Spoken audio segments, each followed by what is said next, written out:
ఓం సాయిరాం. బాబా భక్తులందరికీ కూడా నమస్కారం అండి. అందరూ కూడా సుఖంగా సంతోషంగా ఎప్పుడూ కూడా ఆనందంగా ఉండాలి అని చెప్పి ఆ బాబాగారి తరపున నేను కూడా మనస్ఫూర్తిగా కోరుకుంటున్నాను. ఈరోజు బాబాగారు అందించే సందేశం ఏంటి అంటే కనుక, తల్లి, రేపే గురువారం, సరిగ్గా రేపు ఉదయం 9:59 ఒక భిక్షాటకుని రూపంలో నీ గుమ్మంలో అడుగు పెడతా. భక్తితో ఆహ్వానిస్తావో లేక నిర్లక్ష్యం చేస్తావో అది నీ ఇష్టం. నా అడుగు అనేది నీ గుమ్మంలో పెట్టాలి అంటే వెంటనే నేను చెప్పేది పూర్తిగా విని తీరాలమ్మా అని చెప్పి ఏదో తెలియని సందేశంతో ఈరోజు బాబాగారు మన ముందుకు వచ్చారండి. మరి బాబాగారు ఏం చెప్పినా కూడా అది మన మంచి కోసమే కాబట్టి వీడియోని ఎక్కడా స్కిప్ చేయకుండా చివరి వరకు చూడండి. మరి దానికంటే ముందు చాలామంది కూడా చెప్పుకోలేనటువంటి సమస్యలతోటి సతమతమైపోతూ వాటిని ఎలా తీర్చుకోవాలో తెలియక ఇబ్బంది పడిపోతూ ఉంటారు. అటువంటి వారి కోసం శ్రీ షిరిడి సాయిబాబా ఆశీస్సులతో జ్యోతిష్యం చెప్పబడును గురూజీ శివరామరాజు గారు. Phone number 9959942255. మీరు ఇప్పటి వరకు ఎన్నో చోట్ల జ్యోతిష్యం చెప్పించుకొని మీరు ఆశించిన మార్పులు మీ జీవితాలలో జరగలేదని చెప్పి బాధపడి ఉంటారు. కానీ ఇక్కడ అస్సలు అలా జరగదండి. మీ సమస్యలు ఏవైతే ఉన్నాయో, ప్రేమ, పెళ్లి, ఉద్యోగం, రాజకీయం, సంతానం లేక ఇబ్బంది పడుతున్న భార్యాభర్తల మధ్య గొడవలున్న, అప్పుల సమస్యలున్న, శత్రువుల సమస్యలున్న, అవేంటో మీరు గురువుగారికి వివరించి చెప్పినట్లయితే వాటికి తగిన పూజలు చేసి గురువుగారు మీకు రోజులలోనే పరిష్కారాన్ని చూపిస్తారు. గురువుగారు చెప్పినట్లు 100% జరుగుతుంది. నమ్మకంతో స్క్రీన్ మీద కనిపిస్తున్న నెంబర్కి అయితే కాంటాక్ట్ అవ్వండి. అంతేకాకుండా భార్యాభర్తల మధ్య వశీకరణ జరుపబడును, స్త్రీ పురుషుల మధ్య కూడా వశీకరణ జరుపబడును. గురువుగారు వశీకరణలో స్పెషలిస్ట్ అండి. ఈ వశీకరణ కూడా 100% అనేది ఖచ్చితంగా జరపబడుతుంది అనమాట. అంటే నమ్మకంతో స్క్రీన్ మీద కనిపిస్తున్న నెంబర్కి అయితే కాంటాక్ట్ అవ్వండి. ఇక బాబాగారి యొక్క సందేశం విషయానికి వస్తే కనుక, తల్లి, రేపే గురువారం. ఈ గురువారం రోజు నన్ను ఎంతో భక్తి శ్రద్ధలతోటి పూజించుకుంటూ ఉంటావు. ఒకవేళ నీ దగ్గర పూజించే ఓపిక లేకపోయినా కానీ నా నామాన్ని అయితే తలుచుకుంటూనే ఉంటావు. కొంచెం బాధ కలిగినా, కొంచెం కష్టం వచ్చినా, కొంచెం సంతోషం కలిగినా ధన్యవాదాల రూపంలోనో, కాపాడయ్యా అన్న రూపంలోనో ఏదో ఒక విషయంలో నా నామస్మరణ నీ నోటి వెంట వస్తూనే ఉంటుంది. నన్ను నువ్వు అంతగా నమ్మావు. మరి నన్ను నమ్మిన బిడ్డని మోసం చేస్తే నేను తప్పు చేసినట్లు అవుతుంది కదా తల్లి. కాబట్టే నీ యొక్క బాధలన్నింటినీ కూడా భిక్షం రూపంలో తీసుకొని వెళ్ళడానికి రేపు సరిగ్గా ఉదయం 9:59 నీ గుమ్మంలో అడుగు పెట్టబోతున్నాను. బిడ్డ, నన్ను భక్తితో ఆహ్వానిస్తావు అని చెప్పే కోరుకుంటున్నాను. ఒకవేళ నువ్వు నన్ను నిర్లక్ష్యం చేస్తావా, ఏం జరుగుతుందో రేపు చూసుకుందాం. అయితే తల్లి, తన యొక్క బిడ్డని చూసుకోవడానికి ఒక తండ్రి ఎంత ప్రేమగా వస్తారో అంతే ప్రేమగా నా బిడ్డని చూసుకుందాము అని చెప్పి రేపు నీ గుమ్మంలో అడుగు పెట్టాలి అని చెప్పి అనుకుంటున్నాను. అసలు ఏం చెప్తున్నారు బాబా? నిజంగా మీరు మా గుమ్మంలో అడుగు పెడతారా? ఇంతకంటే అదృష్ట భాగ్యం నాకేముంటుంది చెప్పండి. మరి నా గుమ్మంలో మీరు అడుగు పెడతాను అంటే నేను భక్తితో ఆహ్వానిస్తానే తప్ప నిర్లక్ష్యం ఎందుకు చేస్తానయ్యా? నా మీద మీకు నమ్మకం లేదా అని చెప్పి మనసులో ప్రశ్నించుకుంటూ ఉన్నావు కదా. అయితే తల్లి, అసలు ఎందుకు ఈ సందేశంని నీ ముందుకు తీసుకొని వచ్చానో ఇప్పుడు నేను చెప్పే ఈ చిన్న కథని జాగ్రత్తగా విను. అప్పుడే నీకు పూర్తిగా అర్థమవుతుంది. ఒక ఊరిలో ఒక భిక్షాటకుడు ఉన్నాడు. ఆ భిక్షాటకుడు చాలా వృద్ధాప్యంలో ఉంటాడనమాట. అంటే చాలా ముసలివారనమాట. ఆయన ప్రతిరోజు కూడా భిక్షాటన చేసుకుంటూ ఉంటారు ఒక గుడి దగ్గర కూర్చొని. అలా ఆ భిక్షాటకుడిని ఎవ్వరూ కూడా పట్టించుకోరు. ఎవరైనా కానీ అతన్ని చూసి కాస్త జాలి పడితే ₹1, మరింత జాలి కలిగితే ఒక 10, 20 ఇస్తూ ఉంటారు. ఆ భిక్షాటకుడు చూడటానికి పాత బట్టలు, మురికి పట్టిన బట్టలు, చినిగిపోయిన బట్టలు వేసుకొని, ఒక చినిగిపోయిన కంబలిని కప్పుకొని, తల నిండా కూడా జుట్టు అంతా చిక్కులుగా, జుట్టంతా కూడా అంటే ఒక మెయింటెనెన్స్ లేకపోతే, అంటే తల మనం ఒక 10-15 రోజులు దువ్వుకోకపోతే ఎలా ఉంటుందో అలా చింపిరిగా ఆ యొక్క భిక్షాటకుని జుట్టు అయితే ఉంటుంది. అలాగే గడ్డం కూడా నరిచిపోయి ఉంటుంది. అసలు ఆయన్ని చూస్తే ఎవరు కూడా అంటే ఒక గుర్తుపట్టలేని ఒక వృద్ధాప్యంలో ఉన్నాడు అంటే అతన్ని చూడంగానే ఏమని అనిపిస్తుంది అంటే మనసుకి ఎవరో ముసలాయన ఒక భిక్షగాడు అన్నంత వరకే అనిపిస్తుంది అనమాట. అలాగే అందరూ కూడా జాలితో ఒక రూపాయి అది ఇది వేస్తూ ఉంటే అది తీసుకొని ఉంటాడనమాట. అంతేకాని నోరు తెరిచి భిక్షం వెయ్యండి అని చెప్పి ఎవ్వరిని కూడా ఎప్పుడు వెంటపడి వేధించి అడగలేదు ఆయన. ఒకవేళ వేయకుండా వెళ్ళిన వారిని కూడా ఎటువంటి దూషణ భాష అనేది వాడలేదు ఆయన. ఇప్పుడున్న వారిని గమనించినట్లయితే భిక్షం తీసుకునే వాళ్ళు చాలా చాలా ఇదిగా వెంటపడి భిక్షం వేసేదాకా వదలకుండా ఉంటున్నారు. ఆయన మాత్రం అలా చేయలేదు. ఏ రోజు కూడా ఎవరిని కూడా నోరు తెరిచి అడగలేదు. ఏ రోజు కూడా ఎవరిని పన్నెత్తి తిట్టలేదు. అయితే ఇదంతా కూడా కొన్ని రోజుల నుంచి ఒక యువకుడు గమనిస్తూ ఉన్నాడు. ఆ అబ్బాయికి 12-13 ఏళ్ళు ఉంటాయి. అంతగా ఆ అబ్బాయికి ఊహ అనేది తెలియకపోయినా కూడా మనసులో ఏదో ఒక బాధ అతన్ని చూసినప్పుడు, ఇంత పెద్ద ఆయన ఇంత వృద్ధాప్యంలో ఉన్నాడు, ఇంత ముసలి వయసులో పాపం ఈయనకి ఎవ్వరూ లేరేమో, ఈయన రోజు భిక్షాటకను చేసుకుంటూ ఉంటున్నాడు, ఎవరిని అడగడు, ఇచ్చినంతే తీసుకుంటాడు, ఇదంతా కూడా తీసుకుని ఆ వచ్చిన రూపాయితో ఏమి తిన్నట్లు కూడా నాకు సరిగ్గా అనిపించడు, ఎప్పుడో ఒకసారి ఏదో ఒక ఇడ్లీ ముక్క ఏదో తిని బతుకుతున్నాడు పాపం అని చెప్పి ఆయన్ని గమనిస్తూ ఉంటాడనమాట. ఒకరోజు అనుకోకుండా ఆ వృద్ధాప్యంలో ఉన్న భిక్షాటకుడు అటుగా వెళ్తూ ఉంటే అతన్ని ఫాలో అవుతాడు ఈ యువకుడు. ఫాలో అయినప్పుడు ఒక పాత బిల్డింగ్ లాంటిది ఉంటుంది. ఒక పాత బిల్డింగ్ లాంటి దాంట్లోకి ఈ యొక్క భిక్షాటకుడు వెళ్తాడు.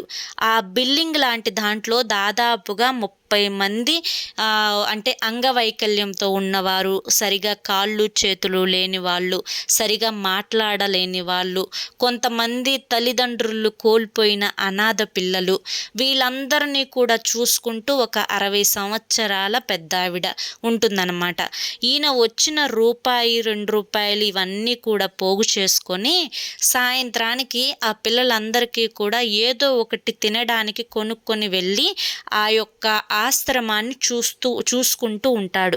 ఒక్కసారిగా ఆ యువకుడికి అంత అనుభవం లేనప్పటికీ కూడాను ఆయన్ని చూసి ఆశ్చర్యం వేసింది. అసలు ఈయన చేస్తున్న పనేంటి, వీళ్ళందరూ కూడా ఎవరు, అసలు ఈ పిల్లల దగ్గరికి ఒక భిక్షాటకుడు అయ్యుండి ఆయన తినకుండా వీళ్ళకి ఆహారాన్ని తీసుకొని ఇస్తున్నాడేంటి, అసలు ఏం జరుగుతుంది అని చెప్పి ఒక్క నిమిషం కూడా ఉండపట్టలేక వెంటనే ఆయన దగ్గరికి వెళ్ళి అడిగేస్తాడనమాట. తాత, ఇదంతా ఏంటి, నేను గత కొన్ని రోజుల నుంచి గుడి దగ్గర గమనిస్తూ ఉన్నాను, నువ్వు భిక్షం ఎత్తుకుంటున్నావు, ఎవరిని కూడా అడగవు, ఇచ్చిన రూపాయో 10 రూపాయో 10 రూపాయలు తీసుకుంటావు, అసలు ఏం చేస్తున్నావా అని ఈరోజు నీ వెంటపడి వచ్చాను తాత నేను. నువ్వు సరిగ్గా నీ దగ్గర ఓపిక కూడా లేదు, నీరసంగా ఉంటున్నావు చూస్తానికి, మరి ఇంతమంది పిల్లలకి నువ్వు ఆహారం తినకుండా వీళ్ళకెందుకు తీసుకొచ్చి పెడుతున్నావు, వీళ్ళంతా ఎవరు, నీకేమవుతారు, మీ పిల్లలా, మీ బంధువులా, మీ చుట్టాల పిల్లలా అని చెప్పి అడుగుతాడనమాట. అప్పుడు ఆయన ఏం లేదని చెప్పి మాట దాటేసి వెళ్ళిపోబోతాడనమాట ఆ భిక్షాటకుడు. ఇక ఈ అబ్బాయి అయినా కూడా ఊరుకోడు, వెంటపడి తాత చెప్పు తాత అని చెప్పి అడుగుతాడు. ఆ చిన్న పిల్లవాడు కదా, 13 ఏళ్ల పిల్లోడు, ఆ అబ్బాయికి అంత ఊహేమో తెలియదు. ఆ అబ్బాయి అలా అడుగుతుంటే ఇతనికి కూడా అబ్బాయికి చెప్పాలి అని చెప్పి అనిపించింది. సరే బాబు, నీకు చెప్తాను నేను, నీకు చెప్పిన మాట మరి నువ్వెవ్వరితో కూడా చెప్పకూడదు, ఇది చాలా సీక్రెట్గా ఉంచాలి, నేను గత కొంతకాలం నుంచి నా గుండెల్లో మోస్తున్న బరువు ఇది, మరి ఇంతగా నువ్వు వెంటపడి అడుగుతున్నావు కాబట్టి నీతో చెప్పాలి అని చెప్పి అనుకుంటున్నాను అంటే, సరే తాత నేను ఎవ్వరికి చెప్పను, నీకు మాట ఇస్తున్నాను, నువ్వు చెప్పు తాత అని చెప్పి అంటాడు. అయితే అయ్యా, నేను నిజానికి భిక్షాటకుణ్ణి కాదు, నేను చాలా పెద్ద కోటేశ్వరుణ్ణి. అయితే నా దగ్గర చాలా ధనం ఉంది, బోలెడు కార్లు ఉన్నాయి, పెద్ద పెద్ద బంగ్లాలు ఉన్నాయి, పెద్ద పెద్ద ఆఫీసులకి నేను యజమానిని. అయితే ఒకరోజు ఒక అనాథ పిల్లలందరూ కూడా, ఒక లేబర్‌గా ఉండే వాళ్ళందరూ కూడా ఒక చోట గుడిసెలు వేసుకొని ఉంటే, ఆ స్థలాన్ని నేను దౌర్జన్యంగా ఆక్రమించుకున్నాను. వాళ్ళు ఖాళీ చెయ్యము, మాకు ఇది ఉండటానికి ఒక నీడనిస్తుంది ఈ స్థలము అని చెప్పి కాళ్ళ వేళ్ళ మీద పడి నన్ను బ్రతిమిలాడారు. నాకు అప్పుడు వాళ్ళు ఎందుకు అలా బ్రతిమిలాడారో నాకు తెలీదు. కానీ నాకు మనసులో ఒక్కటే అప్పుడు ఉన్నది, నేను ఇక్కడ ఒక ఫ్యాక్టరీ కట్టాలి, దాని ద్వారా బోలెడు డబ్బు సంపాదించాలి అని ఎక్కువగా డబ్బు మీదనే ఆశను చూపిస్తూ ఉండేవాడిని. కానీ ఆ అనాథల యొక్క ఆర్తనాదాలు అనేవి నేను ఆలకించలేకపోయాను మనసుతోటి. అలాగే వాళ్ళని నిర్దాక్షిణ్యంగా ఆ స్థలాన్ని ఖాళీ చేపించాను. ఖాళీ చేపించి ఇక్కడ నేను ఇక చక్కగా మొత్తం కూడా చదరం చేసి నేలంతా కూడా ఫ్యాక్టరీని కడుతూ ఉన్నాను. అలా ఫ్యాక్టరీ కొన్నాళ్ళకి కొంత పైన స్లాబ్ పడేంత వరకు కూడా అయ్యింది. అయిన తర్వాత ఈ యొక్క అనాథలు ఎవరైతే ఉన్నారో ఈ స్థలంలో నివసించేవారు, వారు ఎక్కడికి వెళ్ళాలో తెలియక పగలల్లా ఆడ ఈడ ఉండొచ్చి సాయంత్రానికి ఈ స్థలానికి వచ్చి నేను కట్టిన స్లాబ్ కింద వచ్చి పడుకొని నిద్రపోయేవాళ్ళు.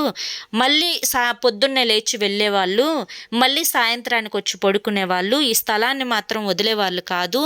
నేను ఎంతగానో ప్రయత్నించాను వారిని స్థలం నుంచి వెళ్ళిపోండి అని చెప్పి, అయినా కూడా వారు వినేవారు కాదు. ఎందుకంటే వారికి ఇంకా వేరే దిక్కు లేదు, ఎక్కడికి వెళ్ళాలో తెలీదు, ఏ నీడ ఏ ఆధారం లేదు. అటువంటప్పుడు ఒక రాత్రి అనుకోకుండా ఒక సంఘటన జరిగింది. అది నా జీవితాన్ని ఇలా భిక్షాటకుడిగా మార్చేసింది. ఆ సంఘటన ఏంటి తాత అని చెప్పి అబ్బాయి అడిగితే, ఒకరోజు అనుకోకుండా ఫైర్ యాక్సిడెంట్ అనేది జరిగింది ఆ బిల్డింగ్ దగ్గర. ఎంతోమంది పిల్లలు అనాథలు వారి యొక్క తల్లిదండ్రులను కోల్పోతూ ఉన్నారు. కొంతమంది చిన్న చిన్న పసిపిల్లలు ఆ యొక్క ఫైర్ యాక్సిడెంట్లో కాలిపోతుంటే వారి యొక్క ఆర్తనాదాలు, కాపాడండి అని చెప్పి అరిచే అరుపులు ఇప్పటికీ నా చెవుల్లో అలా ప్రతిధ్వనిస్తూ ఉన్నాయి. ఒక్క నిమిషం అంతా కూడా నా కళ్ళ ముందు అయిపోయింది. ఎంతోమంది కాలి బూడిదైపోయారు. నేను కనుక వారిని ఆ స్థలం ఖాళీ చేయించకుండా ఉండి ఆ ఫ్యాక్టరీ నేను కట్టకుండా ఉన్నట్లయితే వీరు ఎట్లా ఉండేవారో అలాగే ఉండేవారు. కానీ నేను ఆ యొక్క స్థలాన్ని ఖాళీ చేపించి ఆ ఫ్యాక్టరీ కట్టడం వల్ల, వారు ఆ స్థలాన్ని వదలలేక ఇక్కడికి వచ్చి ఉండడం వల్ల, ఆ ఫైర్ యాక్సిడెంట్ జరగడం వల్ల చాలామంది ప్రాణాలు కోల్పోయారు. అలా ప్రాణాలు కోల్పోయిన వారిలో ఆ యొక్క సంతానం ఇక్కడున్నారు. ఎంతోమంది కాళ్ళు చేతులు కాలిపోయిన వాళ్ళు ఇక్కడున్నారు. ఎంతోమంది ఆ యొక్క షాకుకు గురయ్యి నోరు పడిపోయిన వాళ్ళు ఇక్కడున్నారు. నేను నా తప్పు వల్ల ఇదంతా కూడా జరిగింది. ఆ రోజు నాకు అనిపించింది, నేను చాలా పెద్ద తప్పు చేశాను, చాలామంది ప్రాణాలు పోవడానికి కారణమయ్యాను. అసలు నాకు ఈ డబ్బు ఇదంతా కూడా అప్పుడు ఆఫ్టర్ ఆల్ అనిపించింది. నేను చేసిన తప్పే నా మనసులో ఒక ఇదిలాగా అనిపించింది. ఆ రోజే నిర్ణయించుకున్నాను, నేను వీళ్ళకి సహాయపడాలి, అది కూడా నేను కష్టపడి సహాయపడాలి అని చెప్పి అనుకున్నాను. అంటే ఆ బాబు అడుగుతాడు, మరి అలా ఎందుకు తాత, నువ్వు కోటేశ్వరుడు కదా, నీ దగ్గర చాలా ధనం ఉంది కదా, ఆ ధనాన్ని వీరికి సహాయం చేయొచ్చు కదా, నువ్వెందుకు భిక్షాటకుడుగా మారాలి, ఆ వచ్చి రాని చిల్లర డబ్బులతో వీరాకలి ఎందుకు తీర్చాలి, నువ్వు ధనంతోనే బాగా కడుపు నిండా పెట్టి జాగ్రత్తగా చూసుకోవచ్చు కదా తాత అంటే, లేదు బాబు, నేను మళ్ళీ నా ప్లేస్లోకి నేను వెళ్ళాను అంటే నాలో అహం వచ్చేస్తుంది. ఎప్పుడైతే డబ్బును చూస్తానో 2-3 రోజులు వీరికి సహాయం చేయాలనిపించినా ఆటోమేటిక్గా నా మనసు మళ్ళీ మారిపోవచ్చు, చెప్పలేను. నేను ఇట్లా భిక్ష రూపంలోనే వారికి సహాయపడదామని నిర్ణయించుకున్నాను. ఇప్పటికీ నా గురించి చాలామంది వెతుకుతూ ఉన్నారు, పేపర్లలో వేయించారు నా కోసం అని చెప్పి. నేను ఇంక చనిపోయాను అని చెప్పి నా వాళ్ళు కూడా నిర్ణయించుకున్నారు. నేను ఈ రూపంలో ఉండడం వల్ల నన్ను ఎవ్వరూ కూడా తెలుసుకోలేకపోయారు అని చెప్పి చెప్తాడనమాట. ఆ కథ విన్న తర్వాత ఆ పిల్లల్ని చూసినప్పుడు ఆ అబ్బాయికి చాలా జాలిగా కళ్ళల్లో నీళ్ళు వచ్చేసాయన్నమాట. ఇక ఇలా కొంతకాలం అనేది జరుగుతూ ఉంది.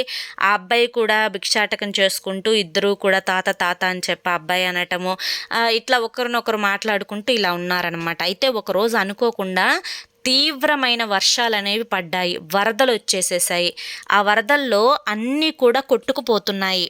పెద్ద పెద్ద చెట్లని కూడా ఆ వరద నీరు అనేది చాలా బలంగా లాక్కొని వెళ్ళిపోతుంది. ఆ సమయంలో ఎంతో బలహీనంగా ఉన్న ఈ వృద్ధాప్యుడు కూడా ఆ వరద నీటిలో కొట్టుకుపోయాడనమాట.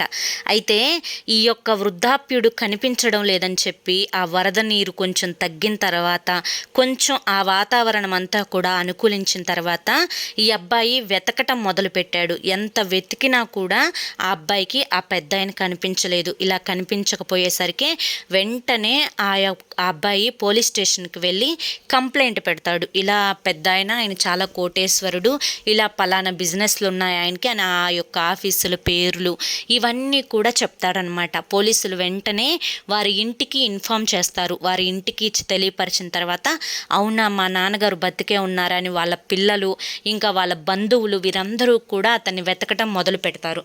అలా వెతకటం మొదలుపెట్టిన తర్వాత ఎక్కడో ఆ వరద నీటిలో ఏదో చాలా దూరాన్ని కొట్టుకుపోయి అక్కడ అలా ఉన్నాడు ఆ పెద్దాయన, ఆ భిక్షాటకుడు, ఆ ముసలాయన.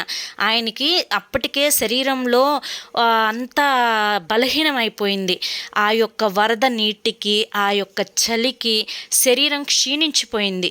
ఇలా వీరు వెతకటం మొదలు పెట్టేసరికి 3 రోజులు 4 రోజులు గడిచేసరికి ఆకలితో అతని యొక్క ఆరోగ్యం కూడా చాలా తీవ్రంగా పాడైపోయింది.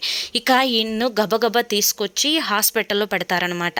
హాస్పిటల్లో పెట్టిన తర్వాత ఇక వెంటనే ఈ యొక్క విషయాన్ని ఎవరు తెలియపరిచారు అని ఆరా తీస్తే అబ్బాయి అని చెప్పి తెలుస్తుంది.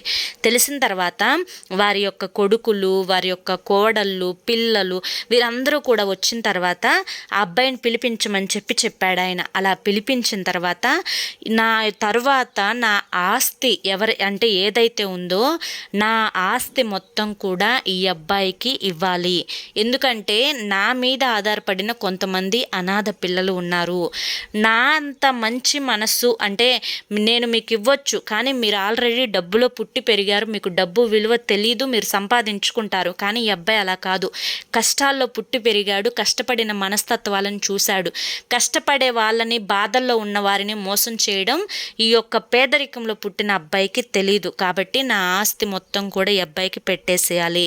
అబ్బాయి నువ్వు ట్రస్ట్ నడుపు, ఎంతోమంది పేదవాళ్ళని దగ్గరికి చేర తీసుకొని వారందరికీ కూడా నా ధనం అందేలా నువ్వు సహాయం చెయ్యి అని చెప్పి ఆ 13 ఏళ్ళ అబ్బాయికి ధనం బాధ్యతను అప్పచెప్పి ఆ వృద్ధాప్యంలో ఉన్న భిక్షాటకుడు చనిపోతాడనమాట.